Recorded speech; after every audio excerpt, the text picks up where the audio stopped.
Happy birthday, Lola Lita! Hello guys! For today's video, samahan nyo naman kaming pumunta sa Baruyan para makipag-celebrate ng birthday ni Lola. Galing nga pala kami dito sa Pinamalayan, 1.5 drive to Calapan. Nagmotor na lang nga pala kami ni Jerome para mas mabilis kaming makapunta dito. Sobrang tindi talaga ng init ngayon. Lalo na't nakamotor kami, ramdam na ramdam namin.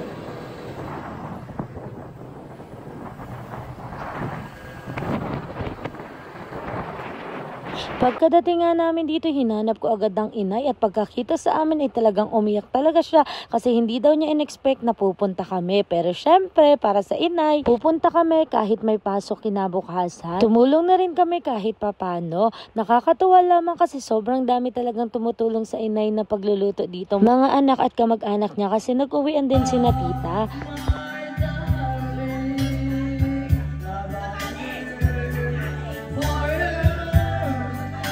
O diba, ang galing kumanta ng birthday celebrant. And ito naman sina Lola Belen, nagawa sila nitong bilo-bilo o pinindot ang tawag nila dito sa Baruyan. Hindi ko alam kung tama yung pagpapronounce ko, pero yun na yun. After nga namin tumulong ng konti sa pag-iintindi ay nagtambay din kami dito sa may kubo ni na inay dito and sobrang sarap magtigil dito. Talagang mafe-feel mo yung provincial vibes. Ito nga pala si inay, 85 years old na yan pero hindi halata. Unti-unti na nga palang nagdatingan yung mga bisita ng inay. Nakakatuwang tingnan si inay kasi sobrang saya niya talaga.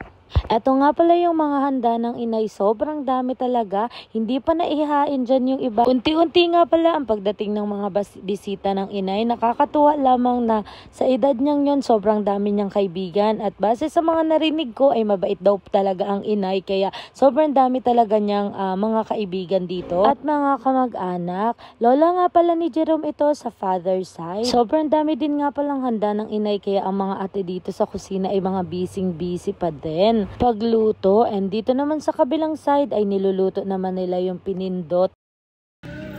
Iba naman ang tamis ng gatas, hindi naman rin tamis ng asukal. Tamo ang halo-halo, lalagyan pa rin ng asukal.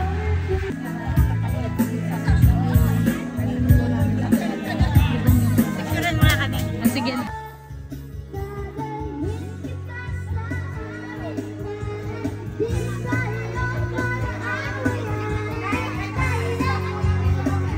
Dumadami na din pala yung mga bisita at nagdatingan na yung mga pinsan ni na Jerome, ang mga apo ni inay.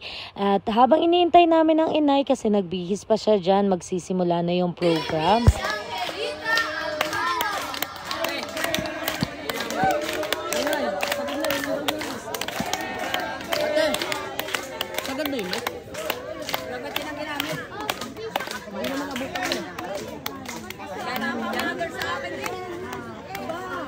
Ayan, kita naman po natin. Beauty, batang-bata ang ating celebrant. Batang-batang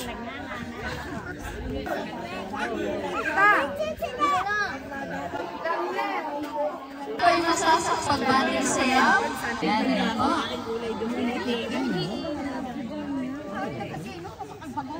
Akala ko yun eh. Pangyarap na sa laro yan eh.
kaibigan, mga pinsan, mga aga, mga natin.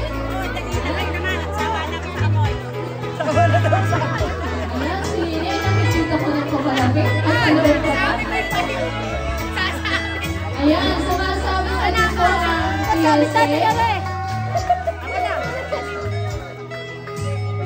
Ulit po, yung pangalan dyan sa kabilang side na yan, yung mga kalalakihan na nag-iinuman.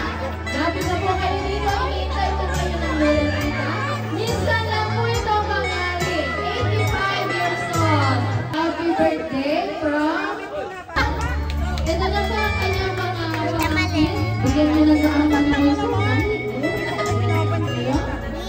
Si Kuya Ronnie. Ayan, ang mga po at ang kanyang pila. Ang Kuya Noel ay nagbumustra. Ayan, ang Kuya Noel ay nandito. Ayan, sinasabit na. Galing kay John Consul po. Nadala din po. Ayan. Galing kay Hinday. Ayan, talong-talong ako. Gab na lang ang pamula. Ayan, nasa ibang bansa po sila. Kaya po, padala-padala po. Pero kahit mananalo ay ramdam na ramdam ang pagmamahal. Ano?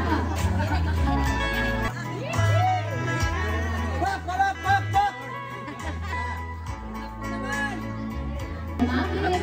Ay, hinanap ka. Para sasabihin, hindi ako nakasabi ko.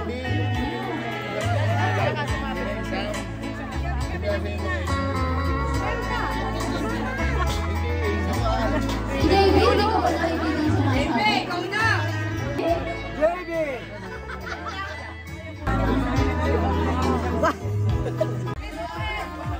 Kuya Noel!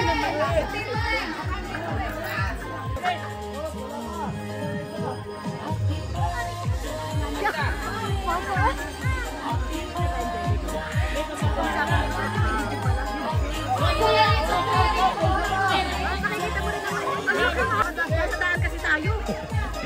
Sa dami ng positive!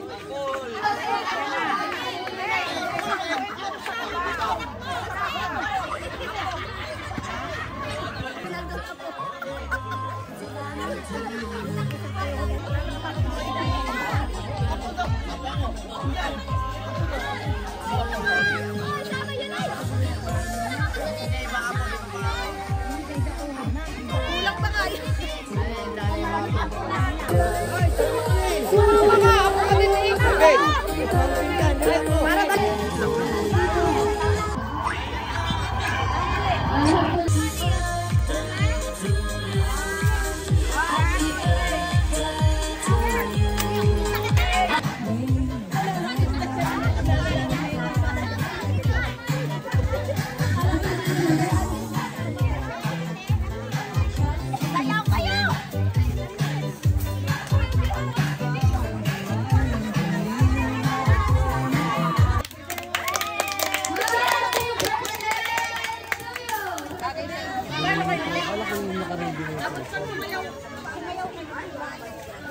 After namin kumain ni Jerome ng mga handa ng inay ay kami nag-intindi na rin kasi uuwi na kami. May pasok pa kasi kinabukasan. Okay lang sana kung pwede kaming umabsent kaso hindi kasi sobrang dami namin ginagawa sa school. At least kahit papano nakapunta kami sa birthday ni inay. Ayaw pa naman talaga namin umuwi ni Jerome kung hindi nga lang may gagawin kami at may pasok. Kaya naman tingnan nyo, pauwi na kami pero mga tinatamad pa. Sa tuwing dadaan kami dito sa Toyota talagang lagi kong manifest na sana next time makabili na kami dito ni Jerome. Wala na may posible basta talaga masipag kayo. Dumaan na rin kami dito sa Dunkin kasi nga medyo inaanto kami sa biyahe kaya kailangan namin magkape muna. And then try na rin namin yung kanilang ibang donut na hindi pa namin natitikman na flavor. Kumain lang kami tas nagkape at umuwi na pero inabot pa rin talaga kami ng gabi kasi bago kami umuwi sa bahay namin dumaan muna kami kay Mama Miriam para iiwan yung pinadala ni Papang ulam. Hanggang dito na lang po. Kung hindi ka pa nakaka-follow sa aming Facebook account, kiki-follow naman. Salamat sa panunood.